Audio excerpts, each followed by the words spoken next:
Hello दोस्तों, जय माँ बाराई, जय इष्ट देवता। आप सभी लोगों का मैं अपने चैनल पर स्वागत करती हूँ, चांदनी भट्ट चैनल पे।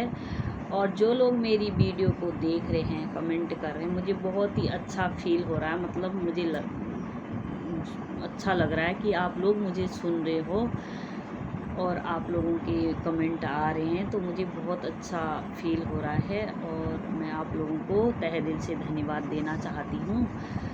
और मैं आप लोगों को बताना चाहती हूँ कि मैं आगे की कथा प्रारंभ करने जा रही हूँ, तो आप लोग सुन सकते हैं। छोटे छोटे अध्याय हैं, ज़्यादा बड़े नहीं हैं, तो मैं आप लोगों को सुनाने जा रही हूँ, तो आप लोग सुन सकते हैं। ज़्यादा समय नहीं लूँगी आप लोगों का, तो आप लोग सुनिए। 14वां अध्याय, गुण त्रय विभाग योग। श्री कृष्ण बोले, फिर भी ज्ञानों में श्रेष्ठ ज्ञान मैं तुमको बताता हूँ, जिसके जानने से सारे मुनिजन मोक्ष रूप परम सिद्धि को प्राप्त हुए हैं। इस ज्ञान की सहायता से मेरे स्वरूप को प्राप्त हुए लोग सृष्टि के समय नहीं जन्मते और प्रलय काल में कष्ट नहीं पाते। सब कर्मों में जो मूर्तियाँ उत्पन्न होती हैं, उनकी उत्पत्ति स्थान प्रकृति है, और मैं बीज देने वाला पिता हूँ। प्रकृति से उत्पन्न सत्व, रज और तम तीनों गुण देह में रहने वाले निर्विकार आत्मा को बांध लेते हैं। इसमें तत्व निर्मल होने के कारण प्रकाश और निरुत्र जो प्राणी को सुख तथा ज्ञान के साथ बांधता है। रोगात्मक रजोगुण से तृष्णा एवं आसक्ति उत्पन्न होती है, जो प्राणी को कर्म के साथ बांधता है। तमोगुण की उत्पत्ति अज्ञान से, यह नम्र आलस्य निद्रा से प्राणी को बांधता है और मोह में फंसाता है। सत्व सुख उत्पन्न करता है, रज कर्म उत्पन्न करता है, तम सब ज्ञान को ढक प्रमाद पैदा करता है। सत्व गुण रज और तम को दबाकर बढ़ाता है। इसी प्रकार रज सत्व एवं तम को और तम सत्व एवं रज को दबाकर बढ़ना चाहता है। इस देह में इंद्रियों द्वारा जब ज्ञान का प्रकाश उत्पन्न हो, तब समझिए कि सद्गुण की विशेष वृद्धि हुई है। रजोगुण की वृद्धि में लोभ, कर्मों का आरंभ, आसक्ति और इच्छा उत्पन्न होती है। तमोगुण की प्रबलता में अविवेक, प्रमाद एवं मोह ये सब होता है। जब देह को सतोगुण के उदय से मृत्यु प्राप्त होती है, तब वह ज्ञानियों के प्रकाशमय लोक को पाता है। रजोगुण के उदय से मरकर कर्मों में आसक्त मनुष्य जन्म लेता है और तमोगुण के उदय में मरा हुआ मूढ़ योनि में जन्म पाता है। सात्विक पुण्य होता है, कलंक रहित होता है। राजस कर्म का फल दुख और तामस कर्म का फल अज्ञान है। सत्व से ज्ञान उत्पन्न होता है, रज से लोभ तथा तम से प्रमोद, मोह एवं अज्ञान की उत्पत्ति होती है। सात्विक पुरुष को उत्तम, राजस को मध्यम और अधम तामसी लोगों को नीच गति प्राप्त होती है। जो देह शरीर में उत्पन्न होने वाले सत्व, रज, तम इन तीन गुणों को जान लेता है, वह जन्म, मृत्यु, बुढ़ापा और रोग से छूटकर मुक्ति पाता है। अर्जुन ने कहा, हे प्रभु, कैसे मालूम हो कि अमुक मनुष्य ने तीनों गुणों को पार किया है? इसका क्या वर्ताव है? किन उपायों से वह तीनों गुणों को त्यागता है? हे पांडुनंदन, उदासीन मनुष्य के समान, जिसको सुख दुख समान है और गुणों के कर्म होते ही रहते हैं, यह जानकर जो निश्चिंत रहता है और कभी विचलित नहीं होता, जिसको प्रिय और अप्रिय निंदा एवं स्तुति समान है, जो धीर है, जिसने सभी बखेड़े छोड़ दिए हैं, उसे गुणातीत कहते हैं। जो अनन्य भक्ति से मुझे पूजता है, वह इन तीनों गुणों को जीतकर ब्रह्म भाव को पाता है, क्योंकि ब्रह्म विकार रहित मोक्ष तथा सनातन धर्म के अखंड सुख का भंडार मैं ही हूँ।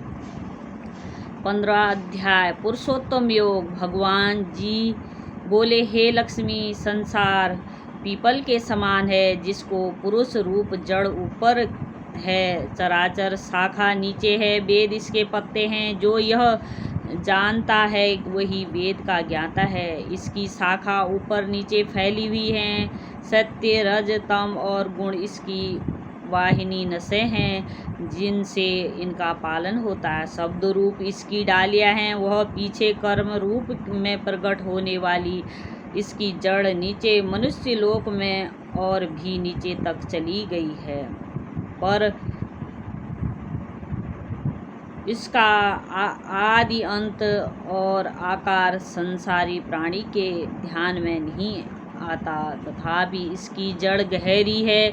ऐसे इस पीपल का वैराग्य रूप हटकर वह स्थान ढूंढना चाहिए जहाँ से फिर लौटना नहीं पड़ता, और साथ ही यह विचारना चाहिए कि जिसमें वह पुरातन प्रवृत्ति उत्पन्न हुई है उसी आदि पुरुष की शरण में हूँ।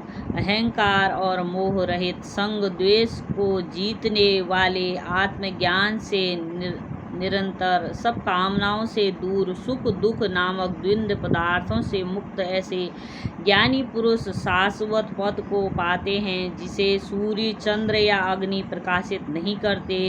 वहाँ मेरा परम धाम है, वहाँ जाकर लौटना नहीं होता। मेरा सनातन अंश इस जीव लोक में जीव का रूप धरकर प्रकृति में स्थिर पांचों इंद्रियों और छठे मन को उससे छुड़ाता है।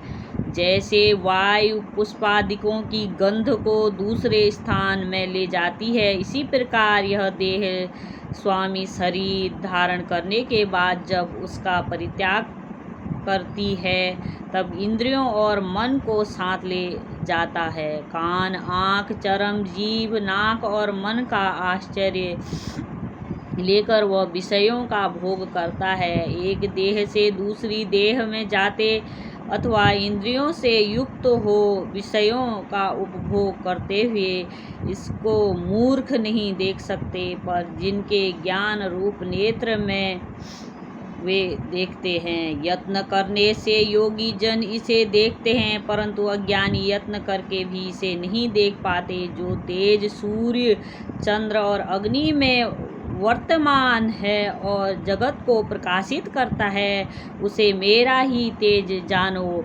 मैं पृथ्वी में प्रवेश कर अपने तेज से समस्त भूतों का धारण करता हूँ, और इसमें भरा हुआ चंद्रमा बनकर मैं ही सब औषधियों का पोषण करता हूँ। मैं जठराग्नि होकर सब प्राणियों की देह में प्रविष्ट हूँ, और प्राण वायु अपान वायु से संयुक्त होकर चारों प्रकार भक्ष्य, भोज्य, चोष्य, लोह से भोजन किए हुए प्राणियों के अन्न को पचाता हूँ।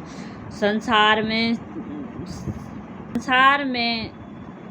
चर और अचर दो पुरुष हैं। जितने नाशवान प्राणी हैं वे चर कहलाते हैं, और स्थिर चैतन्य को अक्षर कहते हैं। मैं अक्षर और चर से प्रकृत हूँ। इसी कारण से जो लोग और वेद में पुरुषोत्तम जानता है वह सब कुछ जानता है, और सर्वोत्त भावेन मेरा ही स्मरण करता है। धन्यवाद, आप सभी लोगों का तहे दिल से धन्यवाद करती हूँ। अगर आपको मेरी वीडियो अच्छी लगे तो लाइक कीजिए, सब्सक्राइब कीजिए और कमेंट कीजिए। और मैं आप लोगों को बताना चाहूँगी कि आज की पीढ़ी में जो है हमें ये संस्कार अपने बच्चों को ज़रूर अपने धर्मों का हमें अच्छे से बच्चों को अवगत कराना चाहिए, और हमें आगे की पीढ़ियों को धर्म से आगे बढ़ाना चाहिए। तो हमें इसी प्रकार से धार्मिक चीज़ों का वर्णन करते रहना चाहिए, और हमें बताना चाहिए कि कृष्ण भगवान ने अर्जुन को अगर परेशानियां जीवन में आती हैं तो क्या क्या करना पड़ता है, अपनों के साथ भी पड़ता है।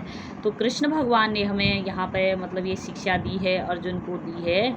तो हम लोगों को ये चीज़ अपने बच्चों को बतानी चाहिए, सिखानी चाहिए, क्योंकि आज के युग में ये चीज़ें लुप्त होती जा रही हैं। तो धार्मिक चीज़ों से हमें अपने बच्चों को अवगत कराना चाहिए और मतलब मोटिवेट करना चाहिए। और बच्चों को अगर इससे कोई शिक्षा मिलती है तो आप लोग ज़रूर अपने बच्चों को मोटिवेट कीजिए अपने धर्म के लिए। राम ने क्या किया, कृष्ण ने क्या किया, मतलब उनके अवतारों के क्या रूप हैं, क्या तो उनकी हो रही हैं। धर्म के प्रति भगवान ने कितने कितने अवतार लिए हैं। जब जब धर्म की हानि होती है तो प्रभु तब तब अवतार लेते हैं।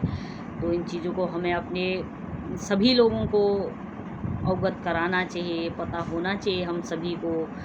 और आप लोगों को अगर मेरी कथा अच्छी लगी तो प्लीज़ लाइक, शेयर, कमेंट ज़रूर कीजिएगा। आप लोग कहाँ कहाँ से देख रहे हैं, मुझे भी पता चले कि आप मेरी वीडियो कहाँ कहाँ से देख रहे हैं। थैंक यू सो मच आप सभी लोगों का।